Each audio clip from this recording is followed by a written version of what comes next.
कोल्हापूर शहरानजीक असलेल्या एका गावात धक्कादायक प्रकार घडला आहे. व्याजाच्या पैशासाठी एका महिलेला शरीर संबंध ठेवण्यास भाग पाडल्याची घटना घडली आहे.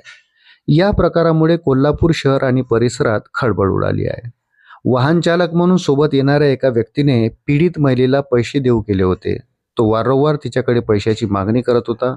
शेवटी त्याने व्याजाने दिलेल्या पैशाच्या बदल्यात पीडितेसोबत शरीर संबंध ठेवले. पीडितेला तसं करण्यास त्याने भाग पाडल्याचा धक्कादायक प्रकार घडला आहे. वारंवार पैशाची मागणी करून शारीरिक आणि मानसिक छळ केल्याची तक्रार महिलेने दिली आहे.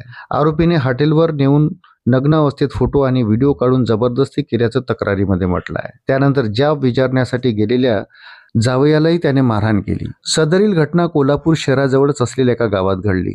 अमित सावंत नावाच्या संशयितावर कोल्हापूरच्या गांधीनगर पोलीस ठाण्यात गुन्हा नोंदवण्यात आला आहे. व्याजाच्या पैशासाठी महिलेला शरीर संबंध ठेवण्यास लावलेल्या गंभीर प्रकारामुळे परिसरात खळबळ उडाली आहे. अशाच नवनवीन अपडेटसाठी व्हिडिओला लाईक आणि चॅनलला सबस्क्राईब जरूर करा. धन्यवाद.